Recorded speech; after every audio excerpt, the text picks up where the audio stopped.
The following program is rated TV MALV. It contains strong language, violence, and nudity. It is intended only for mature audiences.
Here we go, Barflies. Welcome to the Barfly Tailgate Show. You already know it's done by Barflies for Barflies and all the other Bears fans out there.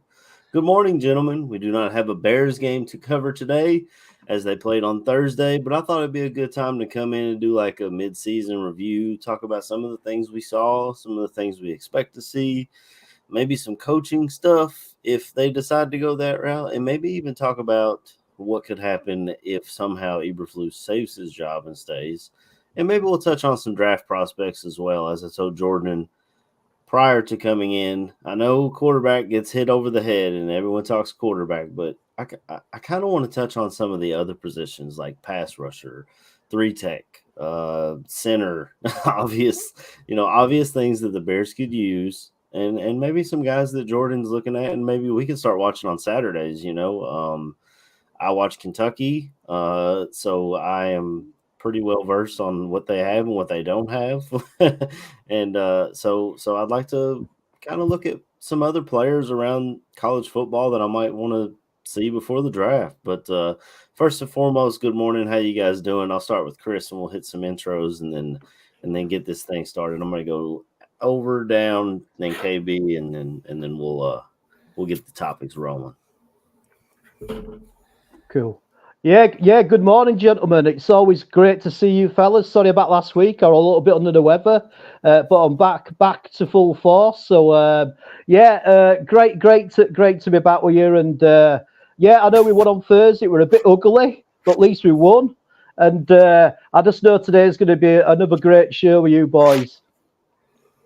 Yeah, it was definitely an ugly game Thursday. We'll get into that first, probably. Go ahead, Jordan. Good morning, fellas. I'm happy to be here as always. 7:09 a.m. California time, so nice and early. But you know me, I don't stop working. I'm either cutting up film, I'm talking draft prospects. You got me here prognosticating about what happens if this moribund franchise keeps the PE teacher as coach. But I'm happy to be here with you fellas nonetheless. So always happy to be here and chat. As always, we're here because of you. So thank you so much for being here, Focheesy, Jeremy, Robert, AC Adam, Cornelius, all you fine gentlemen. We appreciate you being here. Absolutely. KB, good morning. The Michigan Wolverines won a big one yesterday, and Focheesy's already given you the congratulations as he is a Penn State fan. Oh, yeah. I know Focheesy is, and I kind of feel the same way about Kentucky, the way they just don't show up in big games. When the lights are bright and all eyes are on them, they just kind of dwindle away. How you doing this morning, KB? Oh, man, your boy is great, man. You know what I'm saying? I did a smart thing. I came home and went straight to sleep, and I was like, go ahead and set this young alarm so your boy can get up. You feel me? That being said, man, yes, it was a great win yesterday. It's nice to see a team, you know what I'm saying, that's very well coached, no matter who's the head coach at that point, play a good game. You've seen them pivot. after a certain point because halftime we stopped throwing passes. It literally became we're just gonna run the ball down y'all throat, and I was there for it. So yeah, your boys doing good, man. Shout out to the Penn State community, man. Y'all legit scared a coach into saying let's just run the fucking ball. yeah. I mean that's how I looked at it. So Yeah, that kind of hurts. I know Jordan's a huge JJ McCarthy, and his stat line kind of like there's a guy that I went to school with, and for whatever reason he's a USC fan, but he talks all college ball, and he was like, I just don't like this stat line. The Big Ten quarterbacks are all bad, blah blah blah, and I was just like, I don't know, man. I just obviously he's a USC fan, so he's a Caleb Williams fan, but I just. That's the thing. Your coach realized that, you know what, this probably isn't the route to try to go. My boy threw 8 passes yesterday. Yeah. 8. He completed 7 of them. He threw 8 passes. And he did not complain. I didn't hear anybody bat an eye about it for real. The team did what they had to do to win the game, bro. Yeah. So that's good coaching, man. If you see something working and that's what you pivot to, that's what you pivot to if it's working, you know. But we'll get into a little bit about the Thursday game. I stayed up late, watched it. I went to bed when it was like 16-10. I don't even know why I stayed up that late because that game was so slow, and I thought we had a shot to lose. Honestly, like for a lot of the game at the start, we looked. I mean, the defense didn't look bad, but it just felt like we couldn't get any traction on offense. I expected Deontay Foreman to have a huge game against his former team, and he did have a pretty good game. I think he had 80 yards and a touchdown. So if there is a player of the game, I guess he would be the one. But it was just really ugly and slow, man, and it's just so boring to watch. And as I watch football today, like all the other teams, I'll be like, why can't the Bears do things like that? It's not like we don't have people. You have DJ Moore, who you gave the ball right out the gate, and he ran for 16 yards, and then you didn't touch him again for, I don't know, a quarter and a half or something before he finally got another target. Like, I don't understand, and I don't know if this is coaching or if I just don't know, man, but it's so heartbreaking to watch my team be boring and grind out victories against. It was a bad team beating a worse team. Let's not beat around the bush. Both these teams were awful. The one possible good thing is that our undrafted free agent quarterback played to the same exact level as the number 1 overall pick for the Carolina Panthers. And we own their first round pick. So that's how about it being the first time the Heisman Trophy winner from the D1 and then the Heisman Trophy winner from the D2 played each other? Right. That's it. And that was an interesting stat that they brought up. I was like, oh, hey, I've never ever thought about that even being a scenario. But that's actually that's actually pretty dope. He's the first D2 quarterback to really start, isn't he? Or is there another? I think I had seen something about maybe John Kitna back in the day. I think he was D2 maybe. But he's the first possibility of that happening.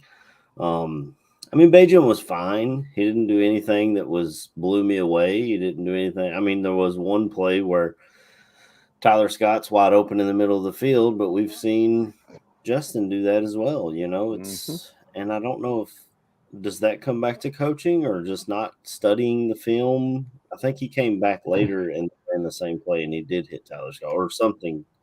He hit Tyler Scott in the middle of the field later on in the game. So I don't know if that was something that the Tyler Scott play was that wasn't the one that put the game away. I think that was to Darnell Mooney, but it was a Tyler Scott pass over the middle that moved the chains. I know that. Yeah. I don't know if it was the same play or what. Yeah, AC Adams says the 2023 toilet bowl. I mean, what's that, mate? Well, sorry, mate. Go ahead. I mean, I must admit, like the first game, I didn't watch live because I just had a feeling that it was going to be a terrible game. So I didn't watch the game until like the Friday morning. So like I would try not to see the score on my phone. And my God, I made the right decision because that was such a hard fucking game to watch. It was so dire, like two drunken people trying to fight and they just couldn't connect. It was terrible. And but I must admit, the one bit what did really excite me was the play of Sweat. I know, like Sweat didn't actually get a sack himself, but the amount of pressures that guy got on their quarterback just released all the rest of our defensive linemen to actually get sacks. And you can just see that D line slowly developing now with friend of the show Andrew Billings in the middle, and then Sweat. And if we can get the other guy to play well that we brought in this year on the other end, then that D line starting to look good. I mean, I think we're sort of fourth or fifth, best against the against the rush, which is amazing to see how shit we were at the start of the season. So I think the defense has really sort of picked up over this last sort of month, really, but.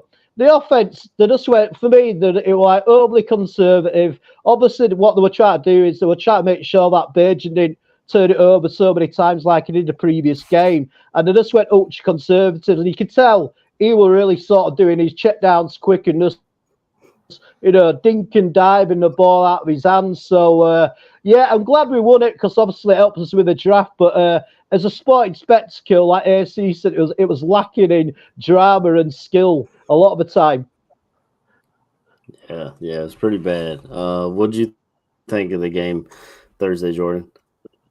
I mean, I covered it with Aldo, so anybody that's interested in kind of hearing live takes, I did the halftime show and after game with Aldo, and that was a good time. But it was fine. We'll take a win wherever we can get it, and I certainly think I said at the time that you'd rather win that game than lose it. Carolina certainly has a better chance of handing you the number 1 overall pick now because, I mean, I hate to say it, the Bears are one of the worst teams along with the Panthers, so certainly they aren't going to face much worse competition than the Bears. So likely you have that number 1 pick locked up. Defense. I mean, I'll give some credit. I put some out on Twitter at the time, and it was like early second quarter. I said, now that the secondary is healthy, I just told that the Bears defense would be all-stars.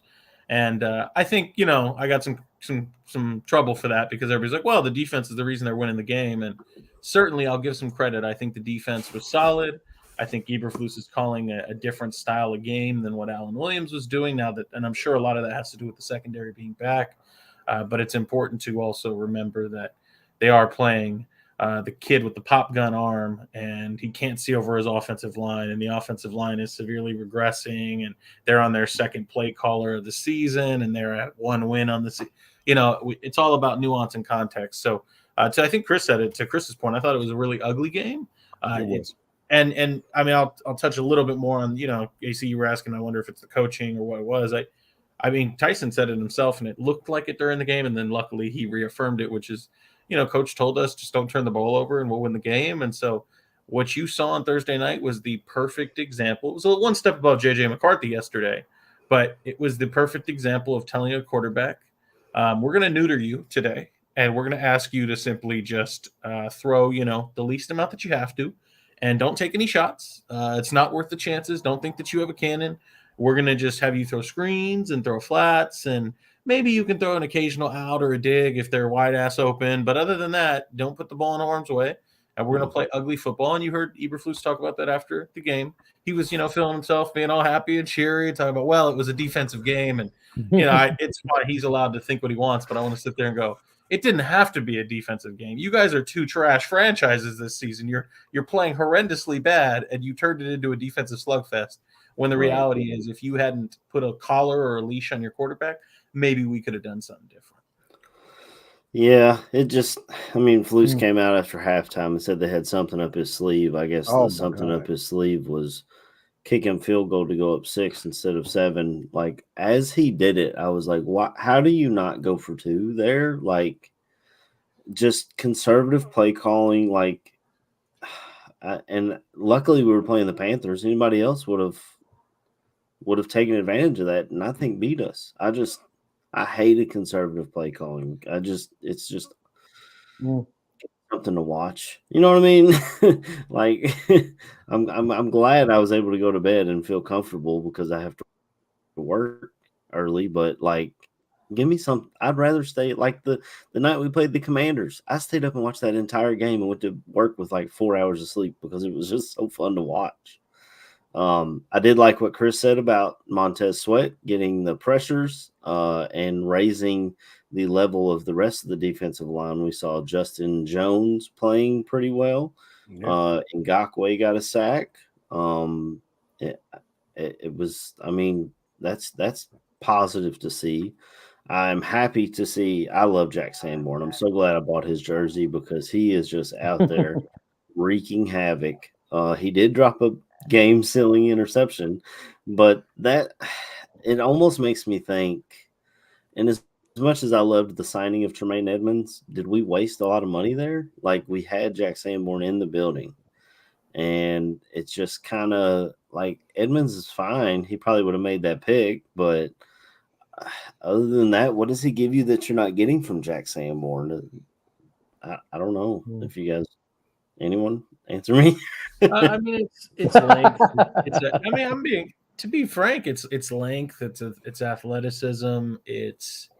And the thing that you struggle with is a guy like Jack Sanborn, and this is even quarterbacking. A guy with a rocket arm can just see it and rip it in, versus a guy like a Bryce Young or a Tua. They have to anticipate to be able to make up and overcome that. Well, that's similar in the case of Edmonds and Sanborn.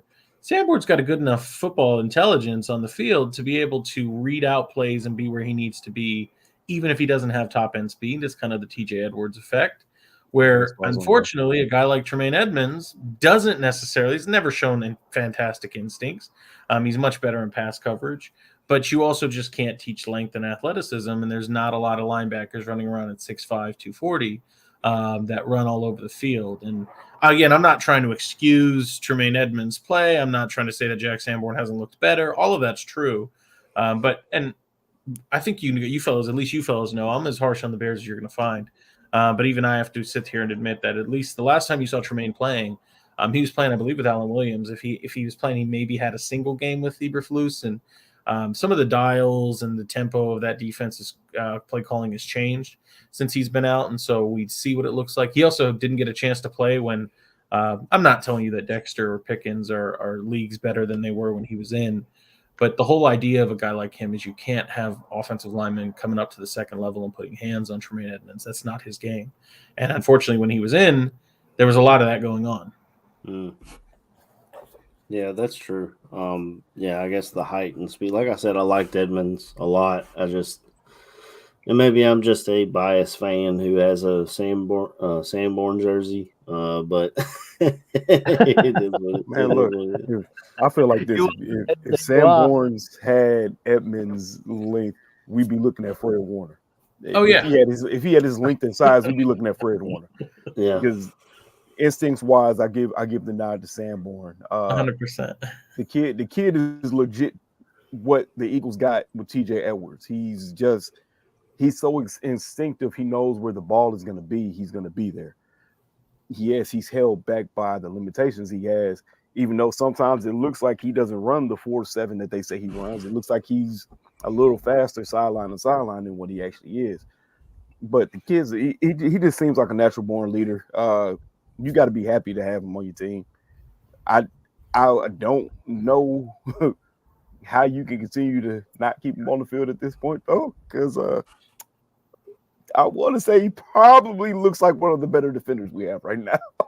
Yeah. Yeah, and a lot of people are talking just to stick with linebacker. Obviously, the Roquan Smith thing that came out this week, talking about he's glad to see his career not going down the drain, this and that. TJ Edwards' numbers are comparable to Roquan Smith's. Roquan Smith just happens to have a lot more around him. The best defensive play caller right now, and maybe outside of Brian Flores. That's what he's got going for him. Right. He's got all of that. To me, and I said this on Twitter, I'm pretty sure, number one, the Bears offered him the same contract they gave Tremaine Edmonds, and he turned it down. He wanted an extra $2 million a year, and they didn't want to give it to him. So they offer, I'm assuming, because they don't just pull that contract out of their ass. I mean, Edmonds was signed the like 5 minutes after free agency hit. You know what I mean? So I would be willing to bet that they offered him that contract and he turned it down. And then he asked for a trade and they gave him that trade. And then he says, I'm glad my career is not going down the drain in Chicago. Like, to me, you know what they offered you. No one else knows what they offered you. And B, if you're a great player, yeah, you can go over that. You can go join a franchise that's consistently going to the Super Bowl or shooting for a Super Bowl, or you can see yourself as the guy turning that around. And if I was a great player, a D1 athlete, a guy who went to Georgia or a great school and got drafted in the first round, I feel like I would want to be part of the turnaround rather than like those players back in the day. If they were just like, I'll just go play for the Patriots and compete for Super Bowls. Like, you could do that, or you could try and be part of the reason why a team turns it around. And I felt like it was, and I love Roquan. I mean, I was about to buy his jersey if we'd have re-signed him, but I didn't. But those comments, while they may be true, he had no reason to say something like that. He could have just said, look, I enjoyed my time in Chicago. I was part of a long lineage of linebackers. I was a first-round pick. They offered me something, and I didn't like it, so I left. But instead, he took digs at us for no reason while he's on a better team. Like, Jordan, you're laughing. I'm laughing because I'm not. I want to be clear, AC and Chris and everybody else in the chat. I'm not at all besmirching you for having a negative opinion on Roquan, but I have to. Maybe I'm just the contrarian, but I agreed with him. I was like, let me pitch you this. I'm with you on this, Jordan. Okay, because I feel like the comments were taken out of context when you put in the whole perspective of that interview. Yeah, okay, I didn't listen to the whole interview. I just heard the stuff that they put out. Yeah, go ahead, Jordan. Because you got to think, like, there's very seldom are you going to have a player just go, hey, so Roquan, how's your day? Oh, let me tell you about how bad the Bears are, and I'm so ready to. I was assuming that they asked him about his time in Chicago and now his time in Baltimore. But also, like, AC, real quick, this is like, I'll rest my case on this. I'm with you. I think it's, first off, I always think it's really alluring and cool to say a player played with one franchise this whole year. That's the gold standard to me. Mm-hmm. If he was good enough to last long enough where they wanted to keep him and he never had to go anywhere, and all that's fantastic. We watched Brian Urlacher. We watched Lance Briggs. We watched, I guess Mike Singletary won one. But the whole point is, I mean, the most recent one that all you have to do is rely on is we watched a Hall of Famer in Brian Urlacher and arguably what should be a Hall of Famer in Devin Hester and what probably should be a Hall of Famer in Lance Briggs. And they were the good old boys trying to turn it around all the time. And the Bears never paid that off, never rewarded them. And as much as I hate to say it, I totally agreed with Roquan. Like, this is why I kind of want Jalen Johnson and Darnell Mooney to get out of here. It's why Justin Fields needs to get out of here. Go out and find successful football because the Chicago Bears are not interested in playing successful football. And, I mean, look no further than how a team talks to you about what their plans are. Like, I bring up the Texans are a good example. They're the most recent one where, they're trotting out Davis Mills out there and they're drafting a corner and a guard in the first round. And they've got Davis Mills as their quarterback. They're not trying to win. And right now, when you're tanking last year and then you're trading out of the number one pick and you're just kind of trying to stockpile, it's not that it's a bad strategy, but the Bears are trying to tell you right now they're not serious about winning. And so if you're a Roquan Smith or a Jalen Johnson or a Darnell Mooney, I'm not saying they're bad players. We obviously want to keep those guys. But I don't blame you. Get the hell out of Chicago if you can. I know that's a piss poor take. I know that Bears fans are not going to like that, but that's how I see it. This is how I see it because a lot of what makes sense, especially when you listen to some of these fans talk. Go ahead, Chris. Is he lagging? No, he got a delay. No, you finish your point, KB. You go for it, mate. Okay. But one of my things that I've always looked at is how often do the fans of our team say we need to get rid of people? You heard it now. As soon as we traded for Montez Sweat, everybody was ready to shoehorn like, oh yeah, Jalen Johnson has to go now because we have to get that second pick back. Look at how quick it is that we're sitting there. We've had Justin Fields for 3 years. His first year is definitely a fucking throwaway year because he was playing with Nagy.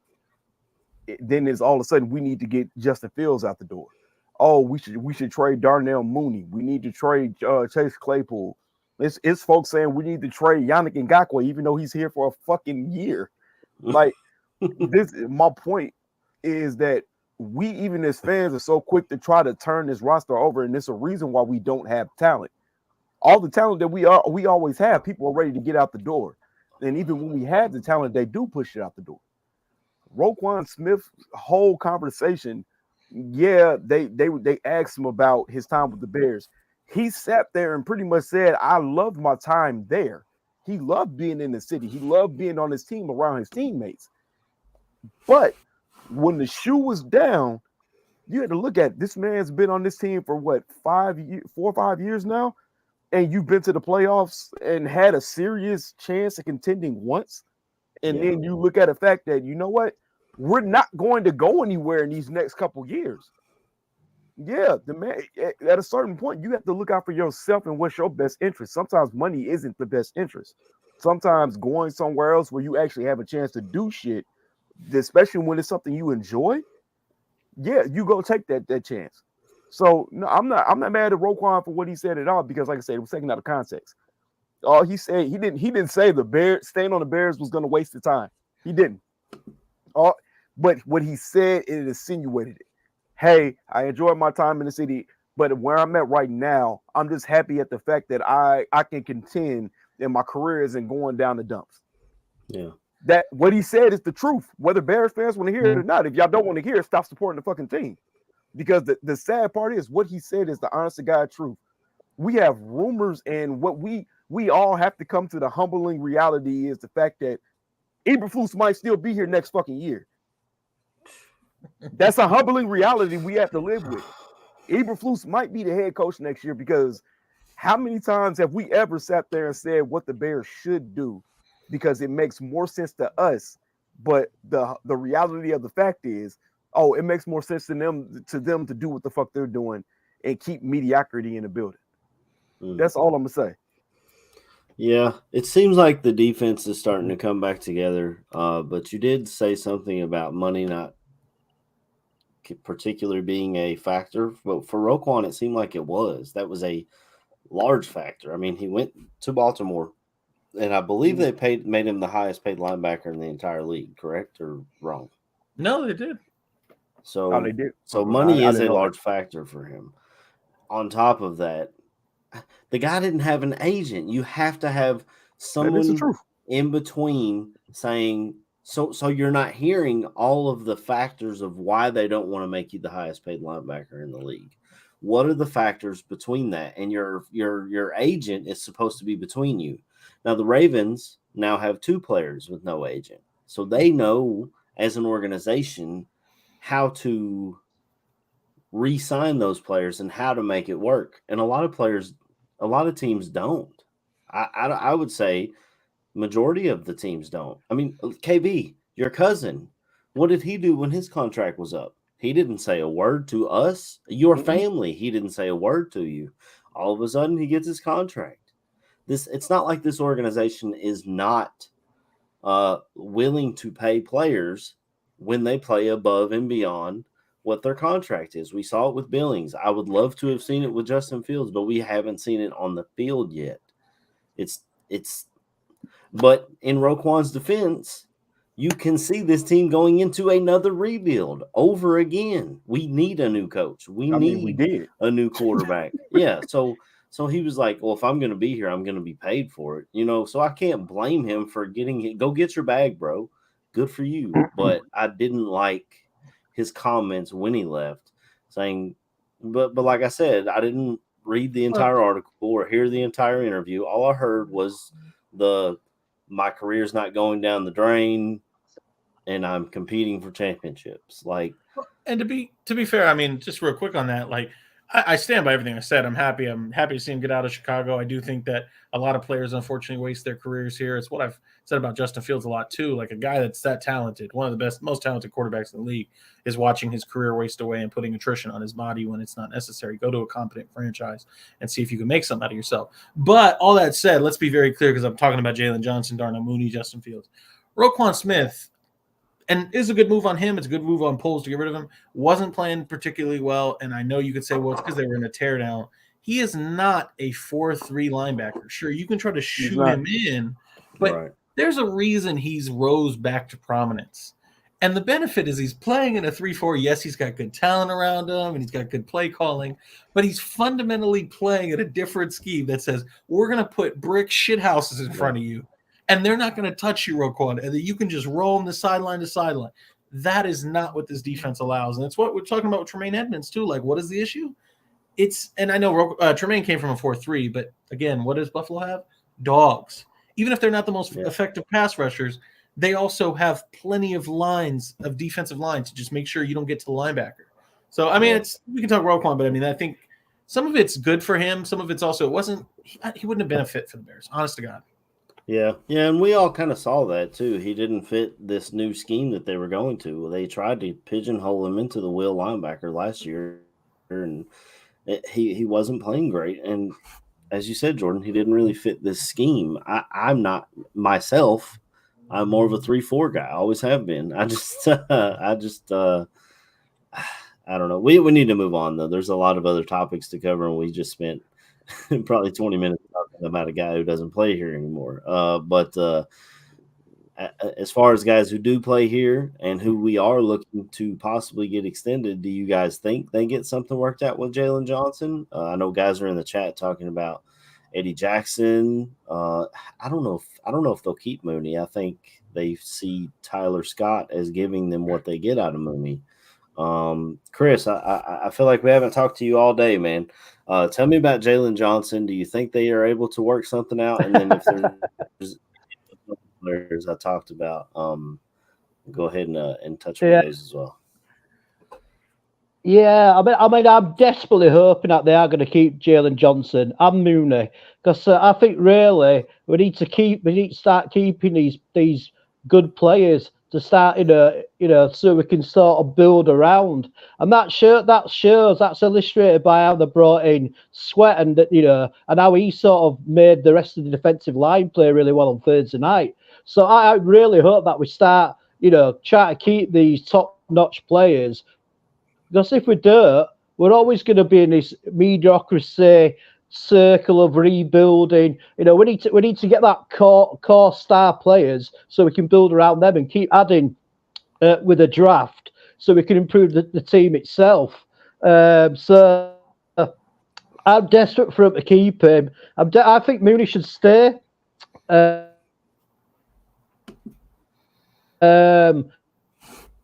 know Tyler Scott said he had a few good catches the other day, but I'd still really like to keep Mooney. But yeah, I just don't like it when he sits and not really replacing him or hoping that a draft pick might work out, where we all know that a lot of draft picks don't work out. So yeah, I'm just sort of all them players we lost over last year, like Roquan and Robert Quinn and Khalil Mack. I understand why they did it due to the money, but we need to start keeping all of these top-notch players so the overall squad can improve.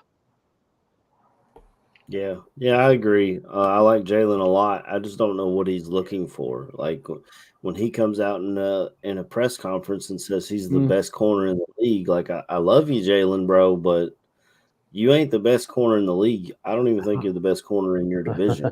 So I don't know how you – I mean, corners are always going to be like that. They value themselves as being the GOAT. Like, I mean, we've seen it time and time again with Jalen Ramsey and Trayvon Diggs and guys that are getting paid. They value themselves more, I think, than possibly the franchises do. I do think Poles wants to work something out. He even said in his press conference that he thought they were close. He thought that when he asked for a trade, he thought they were close, but I just don't know what his number's at and what Poles' number's at. and if they can find something in the middle, man, they're not going to pay him $25 million a year. I mean, yes, they did that for Sweat, but that's a pass rusher. It's a different position, and they've invested highly through the draft in the corner with Tyreek Stevenson, Kyler Gordon, Terrell Smith. There might be some guys coming out this year that they look at that they might think they can get as well. I don't know if it's in the cards for Jalen as much as I want him to be here. And he's kind of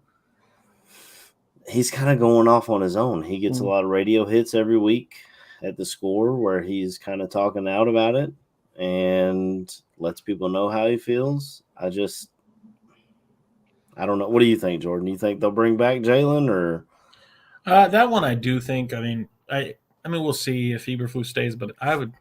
Man, you'd be shocking to me if you have two dense coaches, two dense GMs, assistant GM that don't see the value of because I'm not telling you he's elite. I've always said, and he would never take the contract I'd offer him because I'd be hard pressed to go above 15. But I've always said, if I'm not going to squabble over $1 million here, couple million maybe. But the thing with him is he's not a top flight corner, but he's right there at the top of tier 2. And what I mean, and that's to Swift's point, I don't see him going anywhere either, especially that's why you lock up Sweat. You have the franchise tag now for Jalen Johnson. To me, he's a good corner. He does a good job. He doesn't get thrown out a lot. I've said before, he plays on defense where they also don't have to give him chances for interceptions because they throw at every other corner that's opposite of him. But I also, to be fair, the reality is it doesn't really matter when you're a top flight corner, you find your way to get your hand on the ball. That's Revis, that's Asante Samuel, that's Jalen Ramsey, that's Xavier Howard, that's Jair Alexander. You find ways to make it happen, and Jalen doesn't do that enough, which is why you don't get compensated at that level. I think the transition tag may be more in play for them than the franchise tag. That way, and we have, if I'm not mistaken, we have the most cap space in all of the league. So someone else can draw up a contract, and we have the money to match. You can, although I would warn, just because history is a funny way in how it repeats itself. That's something that the Bears did with Kyle Fuller, and the Bears. Anybody can go back and look at it. The Packers actually set up a contract that was kind of like a bomb. Yeah, the Green Bay poisoned us on that one. Yeah, like they literally set up a trap for you, and you go, okay, well, shit, we don't want to lose Kyle Fuller, so you sign that bad contract, and you end up just carrying a lot of what you really wouldn't have wanted to pay in the beginning. And it's not that it has to be that way. You can plan for alternatives to where, well, if somebody gives them a contract that we don't agree with, we have to move this way to fill the hole. But we've watched that literally in history of the transition tag blowing up in the Bears' faces. Yeah, that's true. I just feel like where our cap space is at, I don't know. Like when we did that with Green Bay, they were able to hit us when our cap space was at a bad place. But right now there's and I don't know off the top of my head what all the cap space everyone has is, but pretty sure the Bears are right up there. And I see Swift in the league. I see Swift saying we let the Packers write that contract. Indeed, Swift, but that's what I'm talking about with AC is if you assign a transition tag, you are it's kind of like granting a trade request. Go out there, find a team that's willing to give you what you want to pay. Part of the transition tag is if you find a team and a contract that you agree with, we have first right of refusal. And to that point, that's the scary part, Swift or anybody else, is you're putting yourself at risk of another team. Don't get me wrong, Packers absolutely wanted Kyle Fuller, but I do think that there was a little bit of gamesmanship in there, which is one of these things is going to happen. We're going to play chicken with the Bears, and either they're going to not sign Kyle Fuller and we're going to get a good corner but maybe pay a little too much, but we think he's going to be good on our team. Or the Bears are going to end up taking this contract and it's going to sucker them into not being able to spend in other places. And it's going to be an anchor on their otherwise team that needs a lot more talent. Yeah. Speaking of needing a lot more talent, the chat is starting to turn us that way. In the NFL draft, the Bears currently have the number 1 overall pick and the 5th overall pick. A lot of people expect them to go quarterback. Number 1, I'm starting to fall in love with Marvin Harrison Jr. I'm going to speak it into existence. I feel like putting him opposite DJ Moore would be fantastic for our franchise moving forward. Hey, give me just a second. our guy, the man, the myth, the legend, actually won me some money yesterday. I'll bring him in and then we'll talk a little draft. My man Johnny Santucci, the Tooch. Good morning, brother. How you Tooch. doing? Look at my man cave now. Yeah, hanging out in the locker room. It looks like That looks like it rivals the great Aldo Gondia. It's actually just a green screen backdrop. God damn it. It's a mirage. Well, I mean, my work gave me this brand new MacBook, so I'm like, the other one I was using just the video processor couldn't handle the green screen virtual backdrop, so figured I'd give it a test drive today. But I gotta I don't have what do you call it, producer credentials till I call Aldo and log back in as a producer or whatever. But yeah, testing out. Got a little bit of a cold, so bear with me. But yeah, that was my 5-unit lock yesterday, Aaron. Yeah. So Tooch texted me yesterday. I was at work, and first he asked me about Kentucky, and I was like, I don't think it's going to be pretty today. I know, and I was correct. But I'll just pull up my DraftKings, and because I sent this to Tooch this morning. So his actually, I got a screenshot here. So yeah, your parlay was fire. I don't know. I think I hit my limit on my bankroll investment, so I didn't play it, but I should have, because it's like plus 1132 and 4 legs and all 4 hit. So you won over $100 on that. So yeah, I was pretty happy when I woke up this morning and looked at that. So Tooch's lock of the day yesterday was UTSA minus 13.5. And UTSA wins 34-14 against Rice, who was, I think you said, starting a freshman at quarterback. Yep. And so that hit. I paid 10 and got 18. I don't ever bet huge, I'm You're one just of those. A rookie right now. For me, that was a $50 play for me, but I should have gone 100 on it. But I mean, I was just like, I'm limited in my bankroll. I don't like to put out like my entire bankroll on stuff. I just like to pick my spots. But Jordan will tell you that the quarterback of Rice has been playing in the NCAA probably for 10 years now, Jordan. But injured, and I don't know if you guys, I'm sure, Aaron, you've seen JT Daniels before. He looks like the burnout from high school. It's got a little beer belly, maybe having a smoke and some beers out back of the high school. If you've ever seen, he's like Matthew McConaughey in Days of Confused. Exactly. You know what I love about He's got long hair, because I keep getting older and they stay the same age. Yeah. Well, I mean, the problem with that is that hits home a little bit. JT Daniels sounds like my sort of guy. JT Daniels actually went to school in Santa Ana, California, which is right next to me. Modern day, a powerhouse where Bryce Young went to school. It's where the St. Browns went to school. Yep. One of them at least. So I was very familiar with his game coming up. But to Tooch's point, good player. Yeah, he's a good player. It's just not worked at any particular program. He played for Georgia, for USC. And schools he's went to. Wait a minute, it's that guy? He's still in the league? Yeah, that guy. but he's injured last night, so they were starting a true freshman.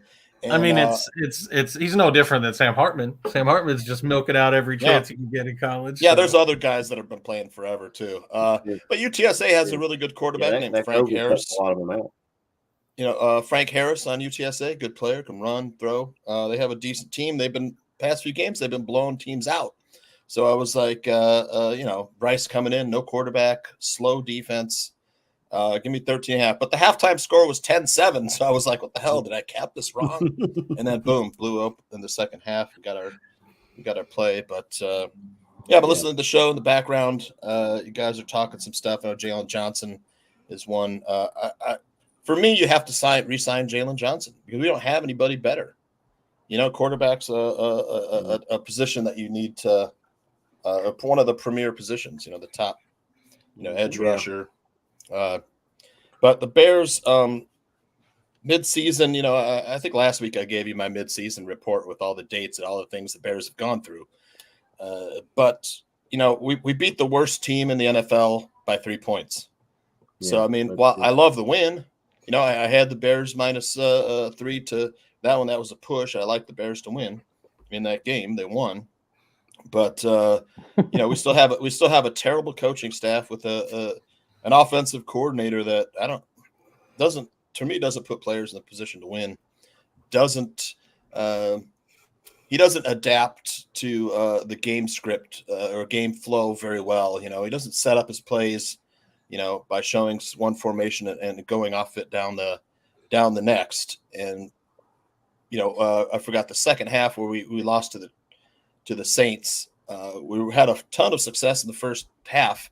The second half, we got away from all of that stuff. So as far as next season for the Bears and draft and all this stuff, most important thing we have to do, or at least Ryan Poles and Kevin Warren have to do, is evaluate the coaching staff and evaluate Justin Fields. That's it. You know, well, the best outcome between the Bears and the Panthers would have been a tie. You know, where our draft slots, you know, didn't fall too much, but you know, we have as many wins as we did last year, and we still have 8 games left, or 7 games left. 7 games left. So we've already improved on last year. That's a fact. You know, you cannot deny that we haven't gotten better. That's what worries me. Yeah. About you're reading from my notes. Keeping this coaching staff is they'll say, well, we matched like yeah, to me, this is the worst coaching staff in the NFL now that Josh McDaniels' staff has been let go. But yeah, this is the worst coaching staff in the NFL now that McDaniels is gone. But Dennis Allen is probably right there with Eberflus. Yeah, he's not doing too good with the talent either. The decision to not kick a field goal at 4th and 1 on the 17-yard line against the Bears gave the Bears a chance to win the game. That was stupid. Tooch, to be fair, you heard from me is I'm not actually disagreeing with you. Dennis Allen, as a game manager and a head coach managing the situations in a game, you're absolutely correct. What I was saying is I just didn't the was about putting him in the same class as Eberflus, because at least on a defensive play schematic, Dennis Allen's defense plays like a cohesive defense. Yeah. And like Aaron Kearns has been saying all year long, Matt Eberflus plays an outdated defense in the NFL. Yeah, I mean, I've quoted that. I tweeted out Aaron about that. I don't know how many times I've quoted it and tweeted out. It's an outdated defense. And it is, but I mean, that's even the thing is AC earlier said, well, I've always grown up and preferred 3-4 defenses. And me too.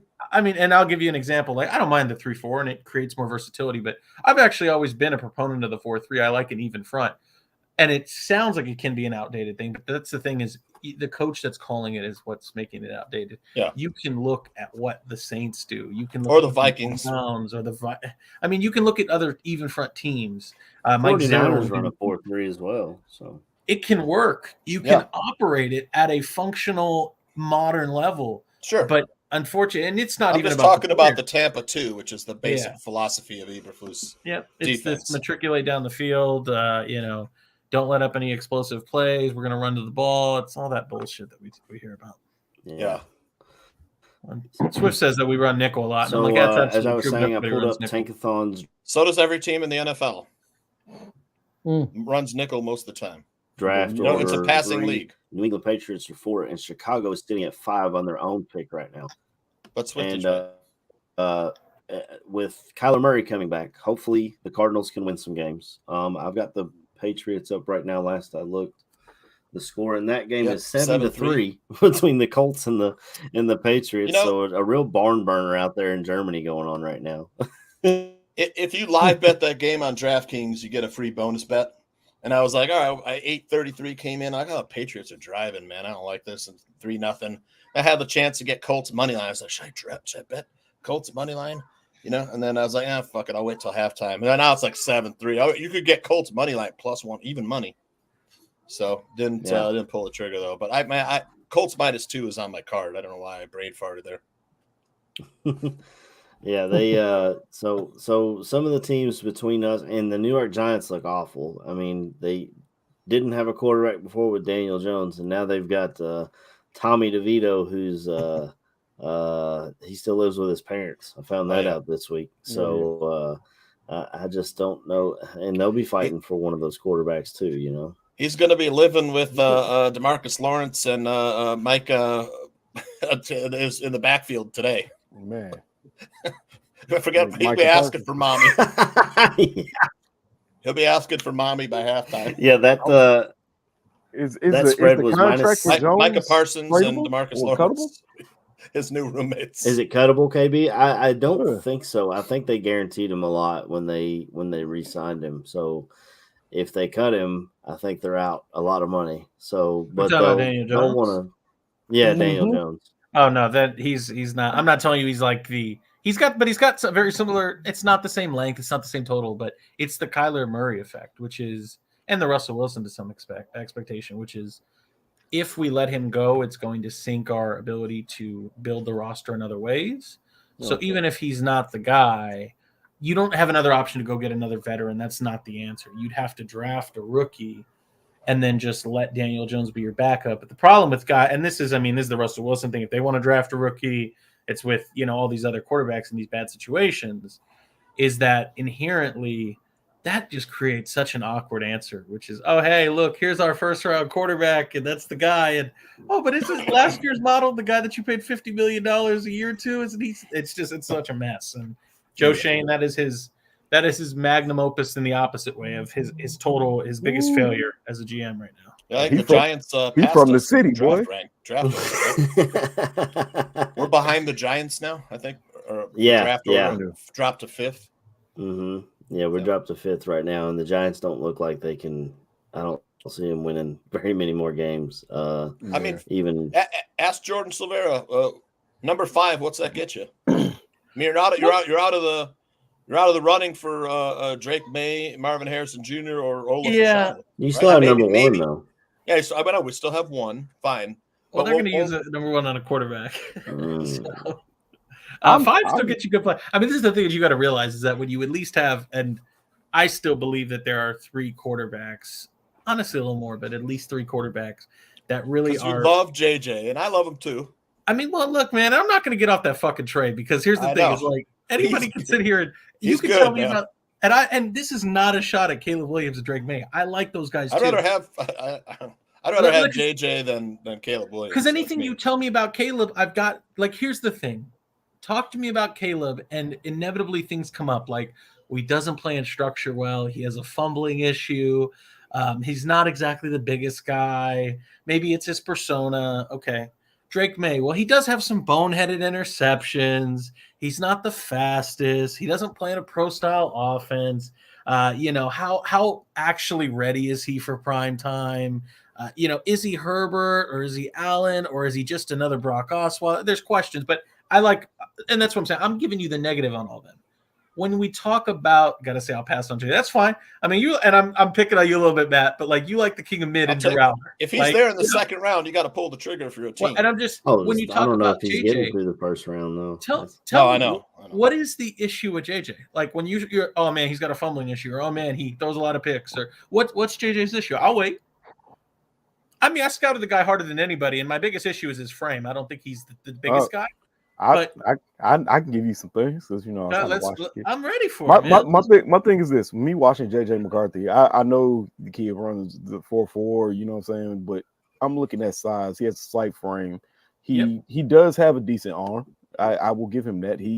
But when I take what I've seen Justin Fields do, and I take what I've seen JJ McCarthy do, and I'm just taking college football.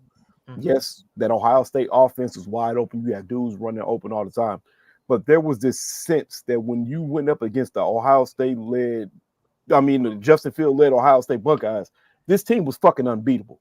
Like, I was like, as a Michigan fan, I'm fucking tired of seeing this kid, because it's like, bro, why the hell can't you beat him? What is going on? He has the arm strength, throwing the ball 50 fucking yards down the field, and it looks effortless. Yeah, we haven't necessarily seen this shit now. But yeah, we have. Let me rephrase that. Yeah, we have. He does throw the ball downfield effortless. But I'm just like, bro, when the JJ McCarthy led Michigan Wolverines, as a fan, I've never once said that I'm worried about JJ McCarthy, like, honestly beating anybody. You know what I'm saying?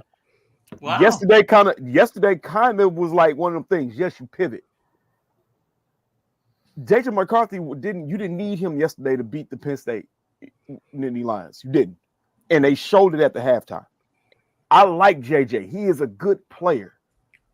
When he had came out, everybody was still trying to say the same thing. Michigan still needed a quarterback. they weren't really giving JJ that love. I know this. My Michigan friends were saying the same shit. We don't have a quarterback, even when he was there. Yes, he's gotten better as the years has gone by. He looks more ready to be a pro-style quarterback, which is a good thing. But if you're telling me right now, hey, you're going to give this kid a first-round pick, you'll give him this money, he's going to come in, JJ McCarthy wouldn't see the field at all next year for me. Wow. He would not. He would sit on the bench and he would learn. Even if you decided to keep Justin Fields, I would have JJ McCarthy sit and learn. Because I just don't feel like he would come in and lead a team like that yet. I don't think he's ready for that. That's crazy. I mean, I respect your opinion. I'm just, as you can see, this is genuine emotion. I know it is. No, Like, JJ no could shots at play. JJ though. Start somewhere, man. Like I said, I read you off that list of quarterbacks that started last week, including Tommy DeVito, Tyson Agent, Aiden O'Connell. It would behoove There's him. a spot. You got to land in the right spot, though. I'm just like, my biggest gripe with him, and it's not like it only is one, but it's the frame.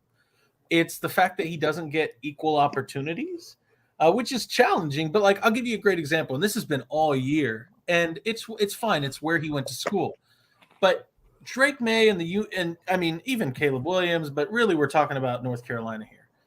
It doesn't matter how they get down to the red zone. They're like, we're not interested in giving the ball to Hampton or anybody. This is going to be a Drake May touchdown. Oh, yeah. It doesn't matter what happens, whether he's going to pass or throw it in. We're getting our guy the touchdown. Every single time they get down to the red zone in Michigan, no, fuck JJ. This is a Blake Corum touchdown. It's not even absolutely a touchdown. Absolutely. You are taking opportunities for shine away from your quarterback. And it happened yesterday. And that's exactly what they did. And that's why I'm pissed off about it. But I mean, this is the thing is, you say he doesn't throw and he's got a good enough arm. I mean, I don't know what throw he doesn't make that you want him to make. Because I've got like 75 plays on my hard drive right here that like you want the 55-yard air yard throw from the far hash? I got it. You want the deep out from the far hash? I got it. You want him? He's a smart kid too, man. Like, he is. What? So my question is this: if you put his arm strength next to Justin Fields' arm strength, who has better arm? Just purely off of strength. Honestly, I'm not trying to even cap here. I think they're almost the same, equal. Because, like, I know this is maybe different, and this is a good conversation. I don't necessarily think Justin Fields has an elite arm. It's not bad. It's not even good. It's great.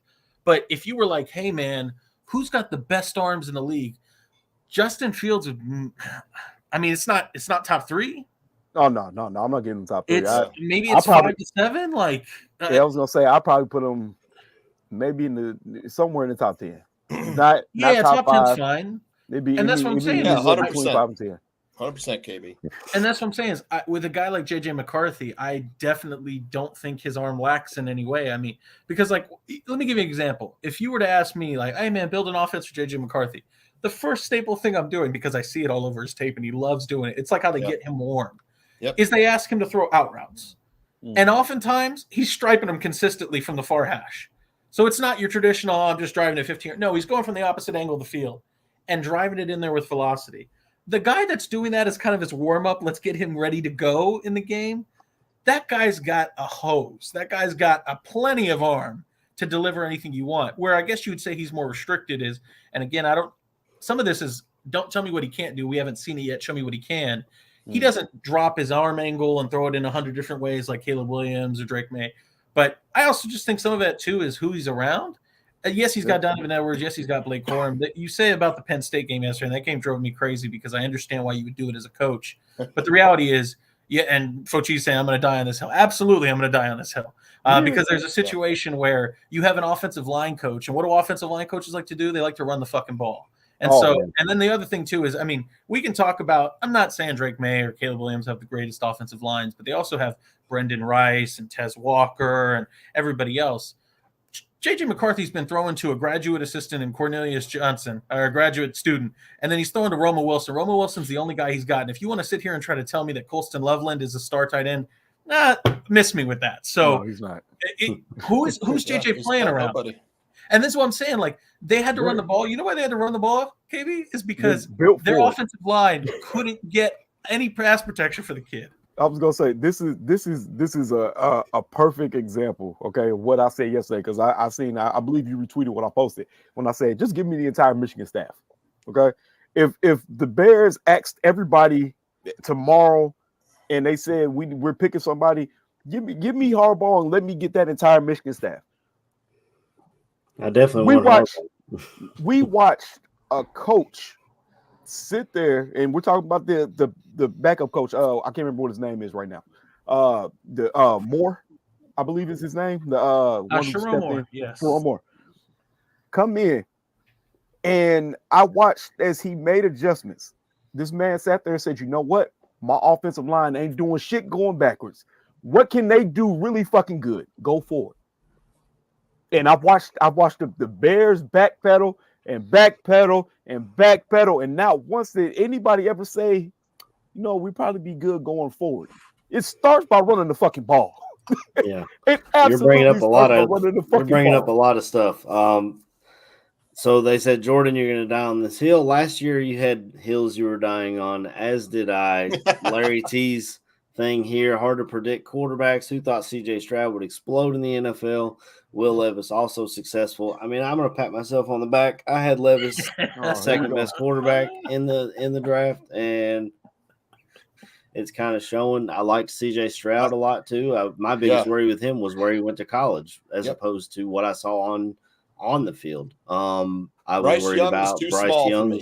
Right. I was worried about him getting hurt, which he hasn't been hurt. Shout out to him.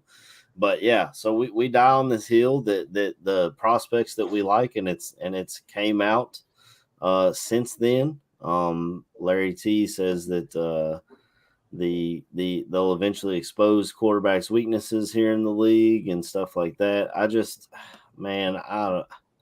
We can talk in circles about the draft here with quarterback. Just give me Marvin Harrison Jr. and open the offense. I don't know, maybe. I'm crazy. I would take him number one. What's going on? You could. You absolutely could. This is my point I was trying to make earlier about the coaching staff and stuff like that. My thing is this. Yesterday, just watching in general from my standpoint of being a fan, I would love to see Justin Fields operate in the Michigan offense. I would absolutely love it. They put that kid yesterday in pistol sets, things that you could sit there. I think the pistol is a formation that we should probably be in a lot of the time. That's me personally, because at one point you could run downhill. If they don't re-sign Donta Foreman, then I'm absolutely out on this franchise. Like Foreman has been a godsend on offense. All right, he's our best running back. I believe absolutely you need to re-sign Foreman. Put him in the pistol with Justin Fields. You have the option. Everybody says they want to see the kid run the ball more. Man, if you had Dr. Foreman running downhill and you think he's going to get the ball, and then all of a sudden you see Justin Fields hit a corner and he's up the field for 60 fucking yards, and then it sets up the play action. So now you can start taking the deep shots that Justin Fields is good at. Mm-hmm. With a deep fucking route running wide receiver in DJ Moore. And then you still have Mooney. You can have Kmet run these seam routes. Like, bro, the Michigan offense would help Fields. I'm just sitting there looking at it like this would be fucking beautiful. Yeah. But it gives you something to work towards. It gives you an actual play style. So why do you guys think Foreman was inactive? Just because he didn't play special teams, or because the coaches can't evaluate their own players? Because they can't evaluate. We know that. No, Chris. You know. Stop. Don't say you don't. You have no idea. You know. We don't have coaches that can evaluate talent. We've never had. Absolutely not. You don't draft a quarterback either with these coaches. No, I agree with you, mate. Yeah, if these coaches are gone next year, you could take at the end of this year, you could draft a quarterback. Absolutely, but not with Eberflus and Getsy at all. It's not worth it. Caesar asked me if I was keeping Fields. What I would do, I would go with Marvin Harrison Jr. And then if you're still picking in the top 5, maybe you trade back if you like a JJ McCarthy around, I don't know, 17 to 20, depending on who falls in the draft, and pick up a second round pick and possibly more for next year. Who knows? I would keep Justin. And even if you don't go JJ in the first round, if you wait till the 3rd or 4th round, look what the at the time Washington Redskins did, where they drafted RG3 in the top. I think he was drafted second overall. Then they grabbed Kirk Cousins in the 4th round, and Kirk Cousins worked out for them. And Kirk Cousins is now making millions of dollars every 2 years doing it that way.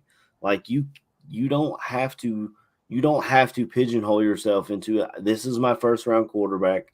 This is the future of my franchise. You can build around. Look what the 49ers have done. They have a great running back, a great tight end, a great wide receiver, a great defense, all of which drafted, and then they grabbed Mr. Irrelevant to pluck into quarterback position. Like, when you draft a quarterback in the 1st round, they're all going to have warts, and we don't have the team around them to have a successful quarterback. I love Justin Fields. My entire family has a Fields jersey. I have a signed football. I love Justin coming out of the draft. He was my 2nd quarterback behind Trevor Lawrence. And we don't have the team conducive to a rookie quarterback coming in with all of that pressure to win, especially with this coaching staff. I don't know if my first move is to hire Harbaugh. Fields. Exactly. My first move is to hire Jim Harbaugh. If he's not available for whatever reason, give me Bobby Slowick. You talk about a hill to die on, Jordan. Give me Bobby Slowick. I just watched C.J. Stroud break a rookie record for 470 yards and 5 touchdowns under Bobby Slowick's offense. And he comes from my favorite coaching tree. And he knows defense as well. His dad coached for the Bears.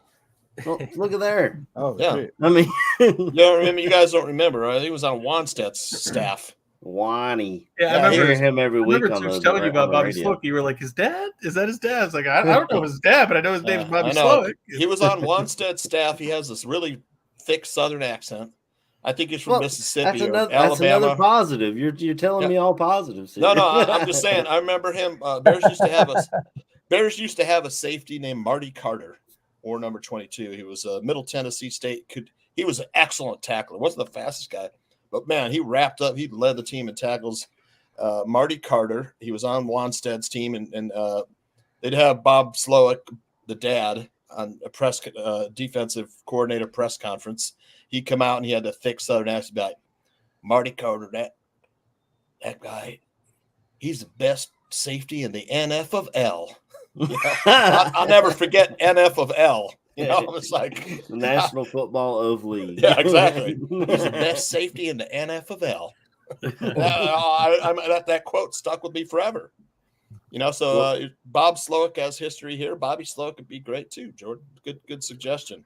Well, yeah, I got to give credit to AC. That's AC's guy. Yeah, great suggestion, you guys. My only, I know people feel this way about Ben Johnson too, and Ben Johnson still remains my top in league guy. Bobby Slowick, it's hard when you got 1 year.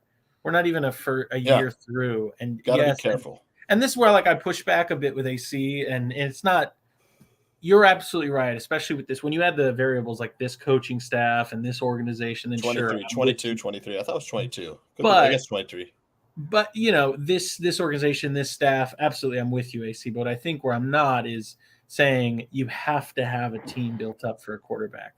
That's ideal. I look no further than a guy like Ron Rivera who went through it, and when he got to Washington said, we tried the whole bringing a quarterback in when we didn't have the team ready with Cam, and now I want to go the other way because we saw some of the challenges with that. So I'm not saying that's not even the more desired way of doing it. But look, man, the Bengals were not the Bengals when they got Joe Burrow, and it was immediately a spark, and he was moving the right way. And Andrew Luck, they literally put the entire team on Andrew Luck his rookie year, and he found a way to produce. And I know he's a generational prospect, but that's why he's retired. And that's why he retired. That's fine, but yes, I get it. But I'm saying the whole point is you can go through and find these quarterbacks. Okay. I mean, look, I'm not telling you that Justin Herbert's won anything. He hasn't even won a playoff game, but he came in there, and I mean, it depends on what. Keenan Allen's a great player, but this is my whole point: is there are pieces. But I wouldn't have told you that any of these transformational guys had a great team around them. I mean, do you really think C.J. Stroud is playing with all-stars around him? No, he's throwing a Tank Dell. So, but this is my whole point. Nico Collins. To your point, though, that's why if you have a true quarterback, a guy, like a real top 10 guy, it doesn't really matter if the team's built around him or not. And I'm not trying to besmirch you. We can absolutely go the way that everybody wants. Is there one of those guys in this draft? Do you think that's JJ or do you think it's Caleb? I know Caleb's still getting a lot of love on the score. I'm not even trying to. I swear to God, I'm not even trying to make it convenient for me. I'm not trying to ride the fence, but I honestly believe that there are 3 guys in this class like that, and that's JJ, that's Drake, and that's Caleb, because they all have exceptional tools and talent. Like, we always talk about Justin Fields, like how hard it is to find a guy that runs like him. JJ runs like him. Well, man, it's hard to find a guy that's built like Justin Herbert or Josh Allen, but, Justin Herbert doesn't take the chances that Josh Allen does, and Josh Allen's a little bit too crazy with throwing his body around. Well, Drake May's kind of the nice in-between there. And, man, we've never seen a quarterback like Patrick Mahomes. And honest to God, the only guy that plays like Patrick Mahomes that I've ever seen since Patrick Mahomes is Caleb Williams. I mean, he had a pass last night where he literally threw it over just literally one of these, and it was completed. He did a hook shot on him. Like, I swear to God. I mean, the Texans have a decent offensive line, though. Players on that line. Yeah, so I mean, they got a top 5 left tackle. Yeah, Laramie Tunsil was on that team. Shaq Mason. There's some decent players, man. And I mean, hold on, I got Odell Beckham here. Did he just say the Michigan quarterback runs like Fields?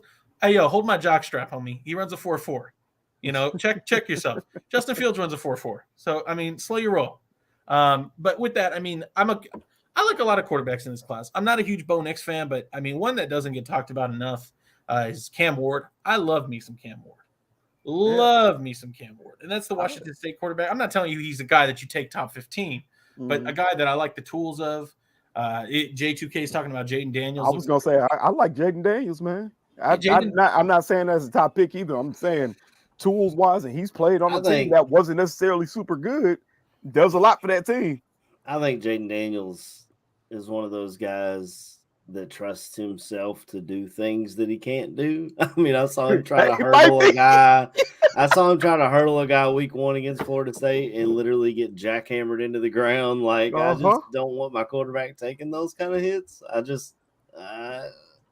Jaden's fine, but I mean, like I said, so cheesy. McCarthy runs a 4.4. Yeah, I'm saying we're not talking about him being all world. Just saying. Since we're talking draft, and I feel like we've covered quarterback a lot, I want to move on before we run out of time here. So Cornelius asked this a while back, and I started. Jordan, is there any potential 3 techs in the upcoming draft? We've had it. I hope we don't keep this head coach, but our head coach has said that his defense starts in the middle at 3 tech. And since then, we have seen them say what you want. I love Darnell Wright, but we have seen them pass on a 3 tech in the draft. We have seen them not pay out the nose to get a 3 tech via free agency. Okay. Are there any guys that can come in and help on defensive line at 3 tech? Because I know last year, all year long, they were talking about the guy from Georgia. Are we still a fan of Newton? Fell to us from Illinois? We can talk about him, but I was gonna say, because I know you talked about my man's out of Illinois before. Yeah, I just want to know if you still was a fan. No, I am. I mean, to AC's point, the sad part, and it's always, look, I'm joking. I still stand by the fact that Jalen Carter wouldn't be Jalen Carter who he is with the Eagles in Chicago if he was here. Absolutely. But and so I'm saying it jokingly, but it's always fun to go back on sliding doors because, man, they really passed up a 3 tech. That there's no 3 tech like Jalen Carter in this draft, and there's no 3 tech like Jalen Carter in a lot of drafts. And there are tackles like Darnell Wright in this class, and there's but it's okay. These things happen. As far as 3 tech, obviously Johnny Newton, Jerzon Newton is his proper name, goes by Johnny Newton out of Illinois. We can start there because that's who KB wants to talk about. He is, a game wrecker.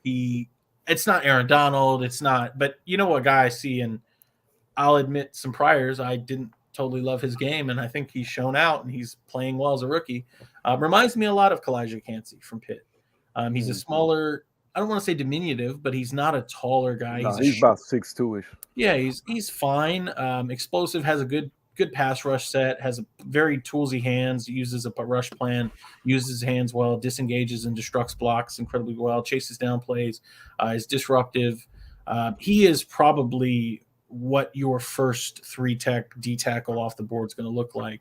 And I think he probably goes around that 15 spot in the first round. So certainly if you want that, it's in your backyard. Johnny Newton makes a lot of sense. But the problem, and I'm still going to answer your question, AC, about 3-techs. It's just I don't think the Bears are in any position to take a 3-tech with the value of the position where they're drafting. But it doesn't mean I'll bring you – I like to always kind of hit multiple rounds. So Johnny Newton is obviously the creme de la creme. As far as round 2, a guy I like because he could go round 1 and there's a lot of time left. But Leonard Taylor Miami. From Miami, who's another disruptive 3-tech force. Round 3, a guy that I safely think these are going to be day 2 guys if you were looking to pick in that range because you don't have that second rounder. Would be Clemson's defensive tackle, Rook Ororo. And I know I'm going to sounds like I'm making wolf sounds like a dog on the last. Is that who J2K is talking about here? Yeah, exactly. That's exactly what he's talking about. Is he the one that plays at Clemson? Yeah. Okay. He's a Nigerian. I believe he's Nigerian. He's got good size, like 6'4", 290, I believe. Often slept on because obviously he's playing with guys that have been talked about longer, like Tyler Davis. Then before that, Brissy and Miles Murphy. But yeah, he's a guy I find interesting. And then the guy I don't think really fits. He'll probably go round 1, or at least that's a guy I really like. But he may go round 2. Bears won't be in position. And he's being cast as an edge, but I think he's kind of got that Carl Brooks where I think he would be better as an interior 3-tech would be Brandon Dorless, the edge from Oregon. If you were watching the SC game last night, Brandon Dorless was causing all types of problems, and that's a weekly affair for him. So a guy very similar. I think you gentlemen all knew how much I loved Carl Brooks from Bowling Green last year. That's who Brandon Dorless reminds me of. Okay. So I think that's three, 4, 5 names. Yeah, you gave us some good names there and some later in the draft. I know guys in the chat are talking about DeMarcus Walker. That's something that we've all talked about, but apparently our coaching staff doesn't see because he. Who's number 6 on the Colts, man? Fucker got lit up. I have no idea. Right under the chin, helmet right under his chin, defenseless shot by Patriots number 46. That was 6. Josh Downs. No, Jordan's guy. I don't know who 6 is, but he took a shot. Number 1. Tavai is the guy that knocked him 48 on the Patriots. I don't know. Yeah, I couldn't tell you. Man. It's like, what a dumb penalty. So the Bear Truth Night brings up another. The biggest problem we have right now is center. Yeah. I mean, I was going to say that, BT9. I know Georgia's got a great center, or a pretty good center, and Cedric Van Pran, who would have been drafted had he came out last year. He decided to stay and try and shoot for a 3-peat, I guess. Can't blame him there. That's the only center I know in this draft is Van Pran. So he's not even my favorite. Well, that see there, I just tee it up for you there, Jordan. Yes, sir. I mean, we'll start by just saying to Bear Truth's thing about how do we go about getting a center. The problem with the rookie center, and I'm with it. That's why I wanted Tippmann. I was like, get a good rookie center to where even if you move on from Fields, that guy is now seasoned and ready to take on protection for the next rookie quarterback. You probably won't have that when you go, and that's why I wanted a center last year. But if you're trying to go down that route, I say that because I think that you'd probably be better to go grab a veteran who's set protections, who has history going up against NFL defensive linemen. But if you wanted a rookie center, Zach Frazier, the center out of West Virginia, is my favorite. Wrestler background, exceptional balance. Love that. Love that. He puts dudes on their ass consistently. If you watch the tape, he's my center 1 right now. Van Pran, yeah, I guess I'd call him center 2. He's a good player. I'm not trying to take anything away from him, but he's a player that I actually think has played worse this year than last year and should have came out last year. The thing with Frazier is I guess you would say he's maybe a touch more limited mobility-wise, but plays with more strength, where I think Van Pran's better on the move. So, sure, I could see the Bears liking a guy like Van Pran, but I'm also come from – you guys know me. I like gap scheme. I like blockers that are mean and nasty and Creed Humphrey-like, and you get a little bit of that. I would say Frazier and Van Pran are probably round 2, round 3 guys. You start talking round 4, round 5. I like Jackson Powers Johnson, the center. I was just about to ask you about him. Mr. So Powers. he's good. And then the other one that I don't think enough people talk about, but I'm not backing off of it, is if you watch Oklahoma Sooner ball, Andrew Rame, the center from the Sooners, is another guy I really like. Not necessarily the strongest, not the fastest, but he's a developmental guy that I think could become one of those later centers that people talk about. Like, man, how did that guy last to the 5th or 6th round or the 4th round? And that's Andrew Rame from Oklahoma to me. Yeah, I feel like that's typically someone brought up the center from University of Pittsburgh. I don't know if you know anything I wouldn't about him, even Jordan, or no, I don't think I've watched. I haven't watched too much Pittsburgh, and I certainly wouldn't know that prospect's name. Yeah, no, I was gonna say just... Texas A&M has a. I think is he a junior or senior? I just know the dude's big as shit. And he has to be at least 6'4", 6'5". I like tall centers. I like my guys, but they got to move too, and that was why I love Joe Tippmann. Hold on, let me does that real quick. Does that worry you if you have a tall center though, Justin? If he is the quarterback, he's hit centers in the back of the head before with balls. Like, yeah. does that worry you about having a tall center? I mean, maybe. I'll tell you, it certainly worries me if you have Bryce Young or Tua Tagovailoa or another short quarterback. But listen, if you had this kid in front of you, I don't think you would really have to worry. But this kid's built like a brick shit house. He's 6'5", 330. If he gets pushed back, we have a problem. Yeah. And the thing is with tall centers is I've always said I think that your blindside tackle is your most important position, but right after that, number 2 to me is the center. Yeah. And to me, a pivot is so important, but that's why I like a tall, big, stocky anchor center that can really hold it down, because a lot of these shorter centers, you're relying on your guards to really kind of close the elevator doors for you and be your security on your left and right, where you have these big hulking brick shithouse centers. And they hold it down. And and the reason this is so important, I guess, let me go a little deeper for people. The reason that's important is because you're playing an odd front defense. You're playing against odd front defenses primarily in the NFL. So you're dealing with Vita Veas and Dexter Lawrence's and the variety of those big nose tackles that are predicated upon pushing your shit in at the middle of the pocket. And so having a guy that's got size and girth, is important. Yeah. Yeah. I mean, while we're talking offensive line, to talk about our current Bears, they have plugged Tevin Jenkins in at right guard, and they have him next to Darnell Wright, who are road grading in the running game. I got to tell you guys, I absolutely love it. Yeah, I was going to say, I think I like him next to him a lot better, bro. Jordan, I know you love Nate Davis, and Nate Davis played fine while he was in, but do you feel like those two guys with their age, they can grow that side of the ball on the right side, and would they flip Nate Davis to left guard, which he's never played? He's always been a right guard. Or what do you think? This staff is brain dead, so they're going to absolutely take Tevin and move him back to left guard. But go check the priors. Back when Nate Davis was signed, I said, I'm happy, but don't you dare move Tevin. Please go ahead and ask Nate Davis to learn left guard from the beginning. How many times did we run behind those two last game? Every time we did, it was successful. I know every time we were successful, but how many times? I tweeted that out. Not enough, right?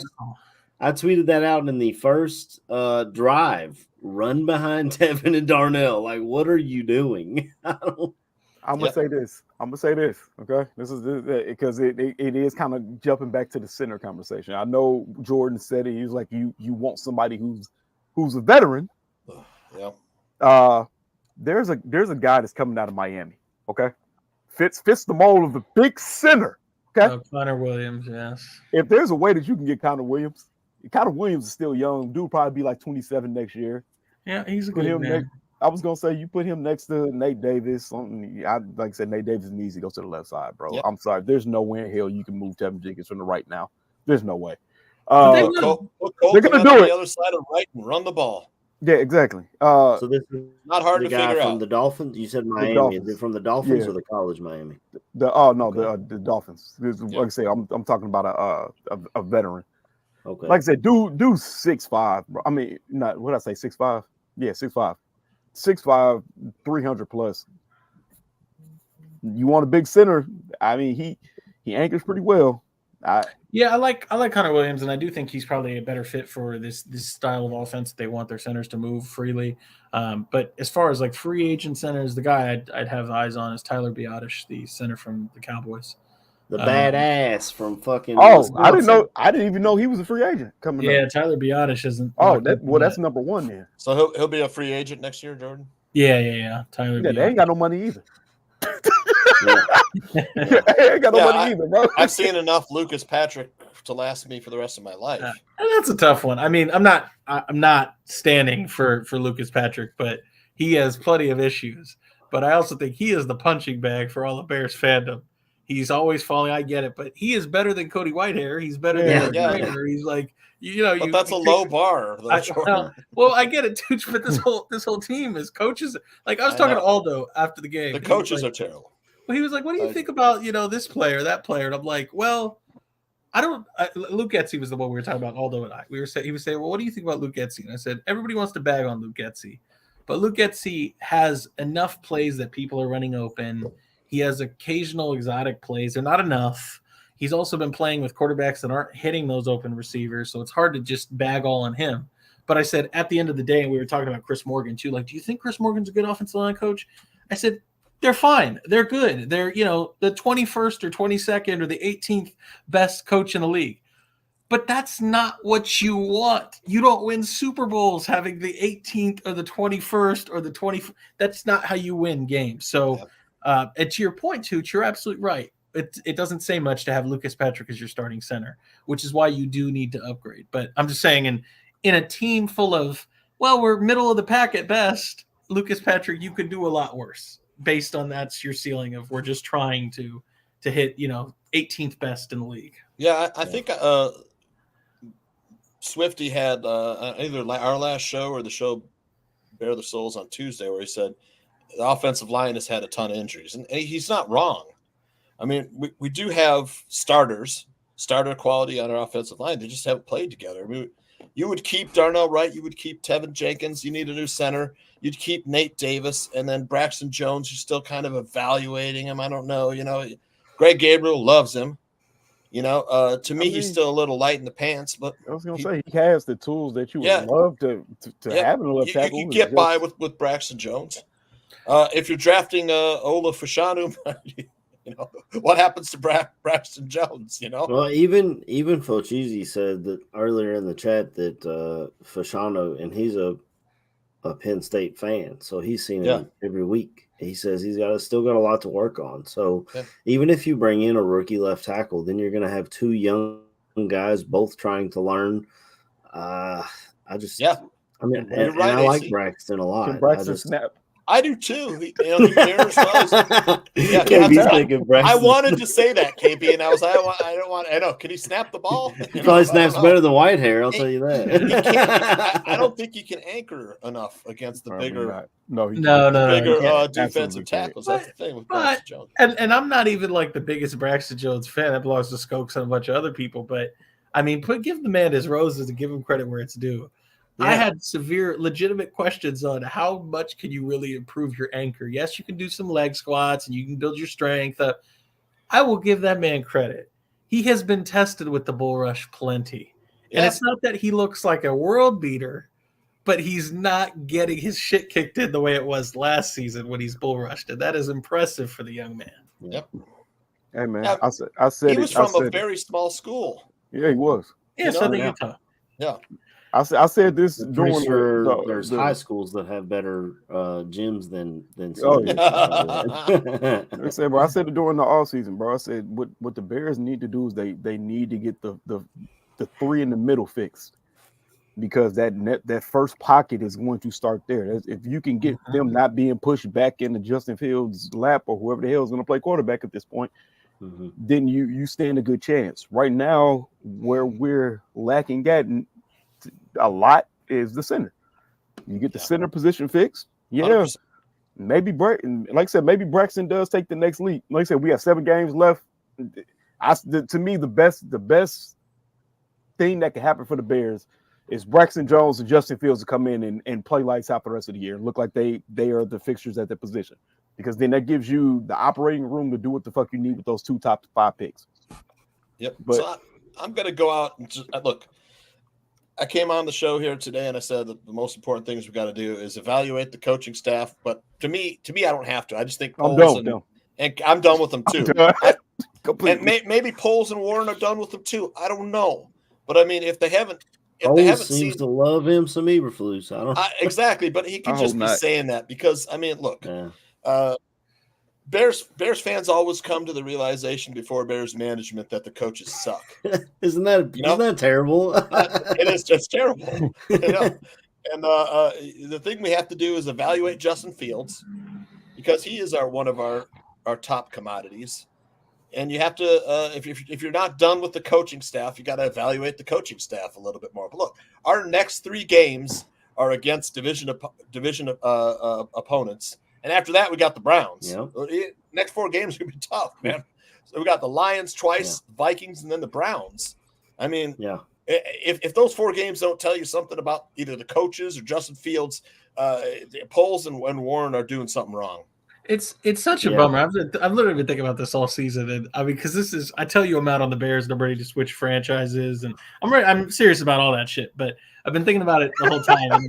I'm serious, but I've been thinking about this whole time, which is like they've not played the Bears have not played more than 2 divisional games. If they could just get their shit together and win these divisional games, even as bad as your record is. You could limp. I'm not saying they're going anywhere, but you could actually get into the playoffs if you would actually just win Playoffs twice against the playoffs. No, they're not going to, but that's what's crazy. We are 10 weeks into the season, and if they won out the remainder of their division games because of how weak the North is, they would be in the playoffs. Yeah. The NFC is weak this year. I mean, think about it. They've played the Packers once, so you got 1 game left against the Packers. You've got 2 games left against the Lions, and you've got 1 game left against the Vikings. That puts you at what, 4 games? So you're 4-2. There's 6 playoff spots, right? 6 playoff spots. 3 of them belong to the Eagles, the Niners, and the Cowboys. The other 3, probably the Lions, and then. Other 2, that's what I'm saying. They're not going to because the Lions are going to beat the shit out of them. But I'm just like, man, if you could find a way, you would be in the playoffs. Like 10 weeks in, you look dead in the water.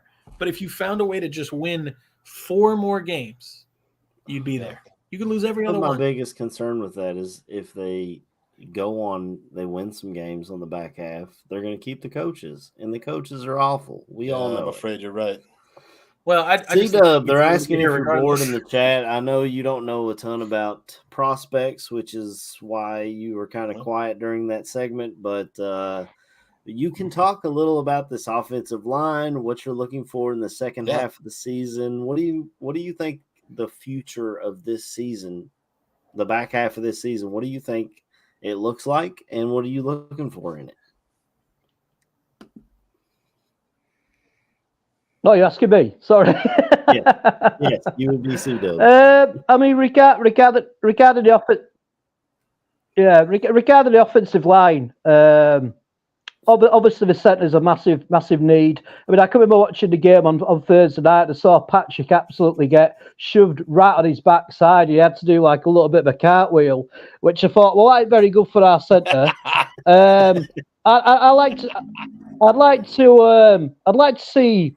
Draft a left tackle. I mean, I think Braxton Jones has done really well for where he's come from, but I just think we could get somebody better.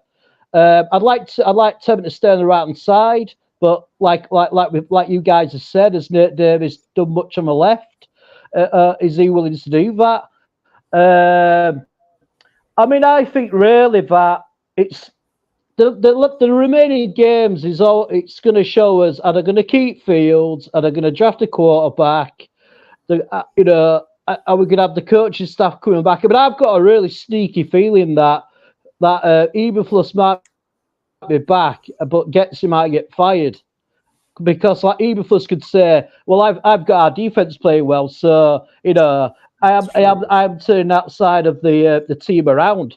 So I've got like a bit of a sneaky feeling that Eberflus might stay and some of the assistants might go, which which is, I know it gives us a bit of continuity, but I just don't think he's the man to do it. And, when you look at his record, it's the worst record in Bears history. He's won, 5 games out of 22, which is absolutely horrendous. But then again, are you prepared as a franchise to start again from the beginning? So I think really the ownership has got to weigh that sort of decision up. Is it worth us, cutting us losses and starting again, or do we feel like there's actually something what we can work with Eberflus, what we can work and improve on? But I think, I mean, I'm not even thinking about playoffs, boys. To be honest with you, I just think really, I think the rest of the year it's just about seeing what we got, what we need at the end of the season, and who we need to get rid of. I think really that's 100%. How it is now. Yeah, I agree. Bear Truth 9 says we're on O-line and JF1 watch. I agree with that completely. Yep. If Justin can come back in the last half of this season and play like he did against that 3-game stretch that we saw. Remember last year when he went on his big run, it was all with his legs. This year we saw it a lot with his arm. If he can prove that he can make the throws, and you don't know if you can see that from the guys in the draft, that helps immensely with 2 top 5 picks. Then you can add an MHJ. You can add a left tackle. You can add another pass rusher so you don't have to pay someone $10 million in free agency to come in and hope they do something. You can use those draft picks to build this team possibly around Justin. I don't know. I feel like the timeline's still not adding up. Go ahead, KB. This is. I need somebody to highlight Mr. Mayhem 69's comment real quick. I need that highlighted because this is the point I'm going to make. All right. That being said, y'all all know who I have been campaigning for quite some time. Yeah. Okay? Before we even hired the coach. Yeah. I'm not gonna say much on Greg Roman because I believe they didn't stay with Greg Roman because he did not know how to design passing concepts for real. They were all really simple or whatever the concept was. You'd get the pistol though. Yeah, I would. I absolutely would. But if there was a way that you can make this marriage happen, and Eberflus did stay, I'm not saying I want that to happen. Okay, I need folks to understand this. I'm not saying I want that to happen. But if there was a way to get Pep Hamilton in. I don't, not at all. Not at all. Like I said, I am a Pep Hamilton fan. I loved what I seen when he was working with Tyrod. I loved what I seen when he was working with he used to be here. He was here. Which makes no fucking Greg. We need Greg to talk to him, okay? And he needs to talk to Matt Eberflus, somebody, polls, somebody. Because Greg Gabriel still has some pull somewhere, doesn't he? That being said, man, if you can get Pep Hamilton in here, let's say you do get Greg Roman in, and you let them work. Hey, this is Pep Hamilton coming. Hey, this is what Fields does. This is what he does really well. We're gonna work on this, and then we'll design our running scheme around that by what you want to do. But the passing shit, let Pep Hamilton do. Bro, ecstatic. If at that point Justin Fields failed, then it's completely on Fields. Okay, I'm dying on that hill. I am dying on that hill. I would love to see Pep Hamilton in this building because I believe in him as a coach. I believe him as somebody that can help design plays around what a quarterback does well.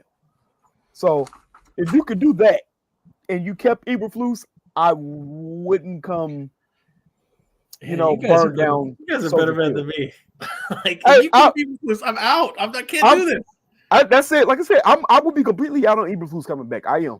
Like I said, but if you brought Pep Hamilton in and you brought like a Greg Roman with him, I gotta be honest though, fellas. Like I feel like, and I mean this respectfully, because I'm not like saying I'm better than anybody. I feel like we're all just suffering from Stockholm syndrome, though. You're like prisoner, and you're like, how do I get out? Hey man, let's bring back the good old boys. Come on, Justin Welcome Fields to being a Bears fan. Come on, man. Justin Fields is still that guy. Come on, he's in year 5, but like you just haven't even seen him yet. Like, man, but what if like Eberflus really can't be the next Lovie Smith? And like, I just can't do it, man. Flash up that Jay Sanders comment. Pep Hamilton and Bill Lazor both. We had both those guys. Just saying. And for the record, I'm getting to the point where I want Bears fans to get it. You guys can keep Justin Fields for another year. Keep Eberflus. I'll be here next year when it's like, okay, I guess we're trying for Arch Manning. I will be here for you. We'll be having the same conversation this time next year. Yeah. If that's the case, like I said, my big thing is this, and after I say this, I'm gonna let Chris go. I'm not really sold on all the quarterbacks in this fucking draft. I don't believe that there's any quarterback in this draft that is coming in and is going to turn a team into the next playoff team. I'm not. I've said this multiple times. I had friends call me a hater. I've never been high on Caleb Williams.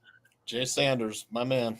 It's exactly it's the organization. I've never been high on Caleb Williams. Yes, I've seen JJ McCarthy play. I've said I stand by what I'm saying. I don't believe that next year you put him on this team and we're going to be any better than what we are now. I absolutely don't believe that, especially with this coaching staff. Drake May is going to be a flash in the pan. He's either going to be good or he's going to be either Justin Herbert or he's going to be Brock Osweiler. That's how I see that. So my thing is this: if you are really not sure on what your quarterback situation is going to be, just build the fucking team. Look for a quarterback the year after.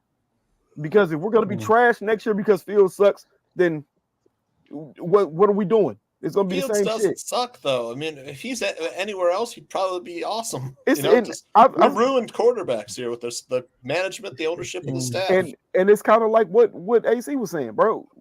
So we're going to get a young quarterback and miss out on possibly building the team to just be in the same situation next year. That's my point on things. If Fields isn't the guy, then fuck it. Let him play it out the next year, bro. We're gonna be trash next year anyway. Just build the fucking team around the dude. I don't fucking care. It sounds like I'd have to find another co-host though. I don't know if Jordan would be Jordan just said he's gonna be here regardless. I'll be here. For the real quick, and then I gotta let Chris go because I know Chris wants to say something. Go ahead. I mean this. I will always have a spot for the Bears as a team I view more interesting than others. I'm always going to be kind of tuning in.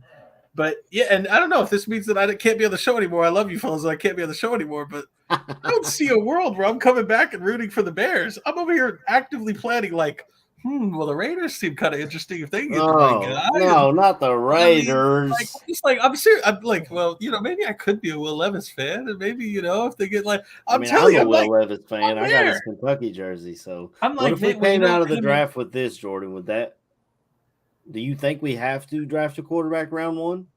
I do, but it's not even because like Justin Fields sucks or anything. It's just that somebody put there that Ryan Poles has to come up with wins at some point. Yeah. And I think if I'm Ryan Poles, you don't get second chances as a GM in this league. Mm-hmm. So I don't want to watch my ship sink with Ryan Pace's quarterback when I had every opportunity to go get my quarterback. And if I get my quarterback, he's cheap and I can maybe make a ploy to George to give me a few more years to see my quarterback develop. So that's more why I think that you don't see the Bears not select a quarterback in April. And whether or not I kind of agree with AC, like it is, and Tooch said it is the organization, and it really doesn't matter which quarterback you draft, and they're not going to really improve it. But I mean, that's why I'm kind of putting my fandom house up for sale and going, well, Kevin O'Connell with JJ McCarthy and Justin Jefferson would be kind of sweet, and Brian Flores. I mean, yeah, I love Brian Flores too. You tell me I can't start rooting for a team that has my favorite defensive coordinator and they maybe select my quarterback because everybody else thinks he's trash and they get him in the second round and Justin Jefferson and Christian Darrisaw. Josh Dobbs has not played badly, man. I'm just saying, like, and this is, I mean, I promise I'll shut the hell up after this, but one more thing. I watch a lot of football. And I see Joe Mandel. I promise, real quick, last thing. I watch a lot of football. It is a damn shame, but it's not on accident that when you watch football breakdowns, when you watch QB School, when you watch an NFL breakdowns on ESPN, notice when's the last time you saw anything on the Bears schematically? I'm not even talking about players. I'm just talking about, man, that was a cool design, or like, look at this blitz that they schemed up. I'm done. I want to go watch good football. And there are 31 other people offering pretty good football. So thank you. Chris, I'm sorry, forgive me if you have anything, and then whatever we need to do, because I see Joe Mandel wants to get started. Well, we got to close this thing out so Tooch can go help people set lineups. Go ahead, Chris. No, I've got nothing, mate. I've got nothing. Let's wrap it up, man. All right. Final comments. Since we don't have a game, we'll just go around and hit shout outs. And I mean, I feel like we're at the we went in a complete circle on this show. I came in to try and talk about what we saw and what we might see in the second half of the season, and I feel like we make that what it is. Give what you hope to see for the back end of the season. Yeah. So I'll start with Tooch and go around, and I'll finish this up. Tooch, I know you got to hop out and go help people set their fantasy lineups before it's too late. Yeah, you go ahead and we'll. What are you watching for in the second half of this season? Shout outs, and then we'll hit the close. All right, number one, like I've said, you have to. The second half of the season has got to be all about evaluating Justin Fields, evaluating young players. It should all be about evaluations. I don't think we should be going for a playoff spot. I would rather have those high draft picks because that's how you build sustained success in the NFL, is hitting on those top draft picks, getting the blue chip talent.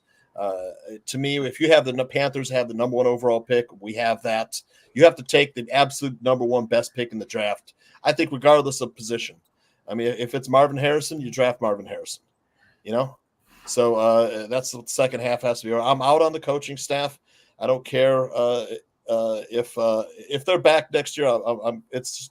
It'll be hard for me to stomach like Jordan, because I do not like this coaching staff.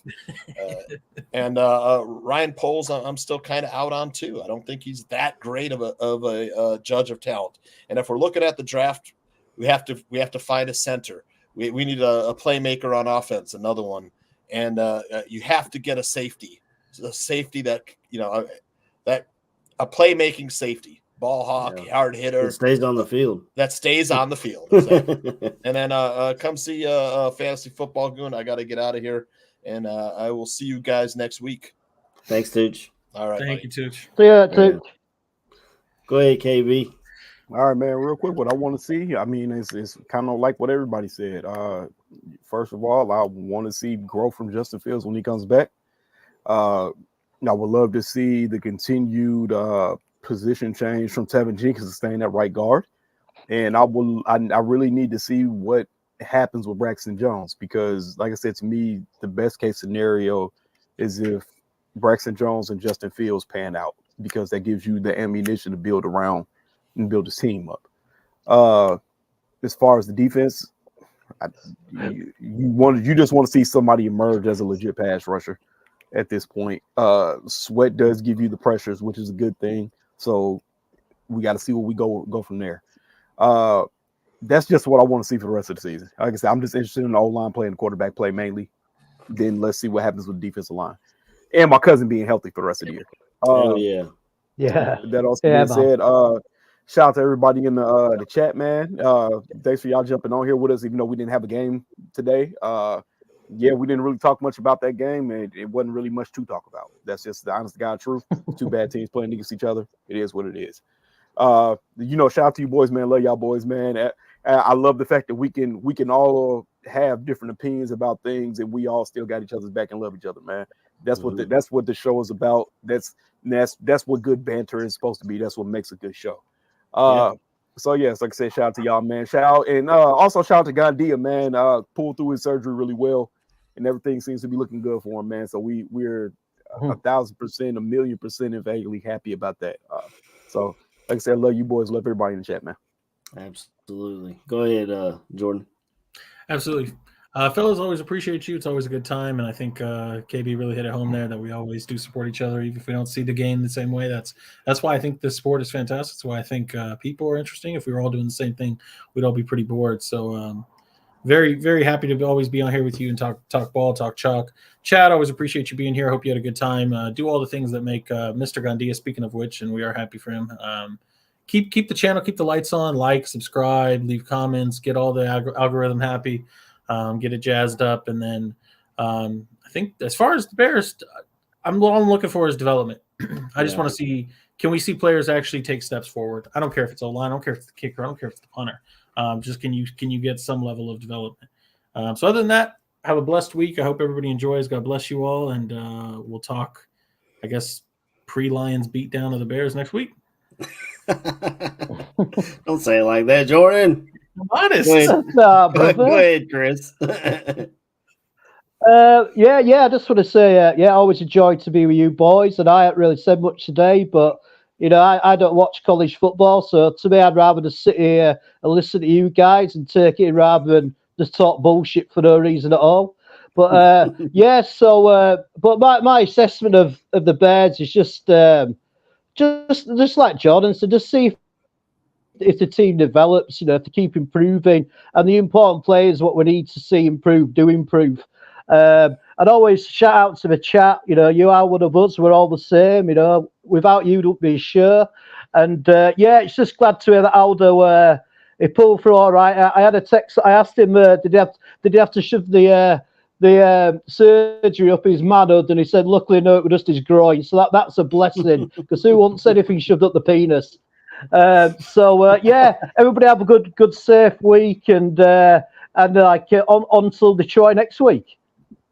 Absolutely. So first and foremost, shout out to you guys for coming on with me today to talk about this Bears team and give us an assessment. Jordan, thank you for giving us some guys to watch on Saturdays that we may hope to see in a Bears uniform next year. And maybe even looking around the league a little bit to see some guys hitting free agency.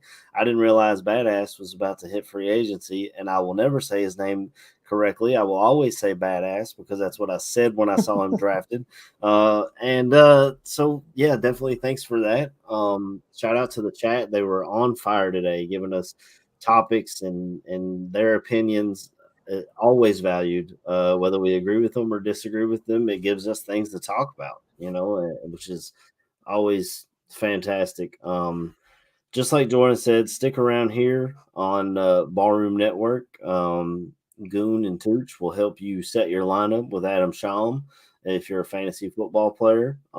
Baseball season is it's over, but the Cubs just hired a new manager, which was really fun to watch. I think he's going to move the team in the correct direction. So if you are subscribed and you get notifications at the Ballroom, they'll let you know when Crosstown Crosstalk comes on, or you can listen to South Burbs Hitmen, where they talk about the White Sox imploding and doing what the White Sox do. The hockey season is in full effect, so Bar Down Hockey Talk is going on right now. Check that out. That's fun to watch and listen to. Listen to us on Spotify or wherever you get your podcast from, and leave us a review is always appreciated to help us, like Jordan said, build the algorithm and get other eyes on the Ballroom Network and ears. Always fantastic. I did want to, before we move on, yesterday was Veterans Day, the 11th month of the 11th day of the 11th hour. And as a veteran myself, it's very important to me to say thank you to a veteran, because the freedoms that we have in this country, and a lot of people these days don't realize how free we are, but these veterans have been to those other countries, specifically myself, and we've seen what it looks like when you're not a free country. So definitely thank a veteran if you have one in your life. I'm going to try not to get choked up, but it gets me. It does. KB saw me cry several times at Soldier Field when the chopper flew over in the American. It was fantastic. So definitely thank a veteran. Shout out to Bobby Bombs. He's currently he's a Marine and doing his thing. So definitely thank a veteran. I wanted to say that before we move on, but we'll see you guys next week. And I'm not going to call it a Lions beatdown because I'm helplessly optimistic about this team. I even bet them -3. On my other show, it was at -4, and I picked the Bears because I thought the Panthers were awful. So I lost that bet, but it's okay. It's all right. Until next week when we come back, we'll just leave everybody with a bear down. Bear down. You're down. Bear down.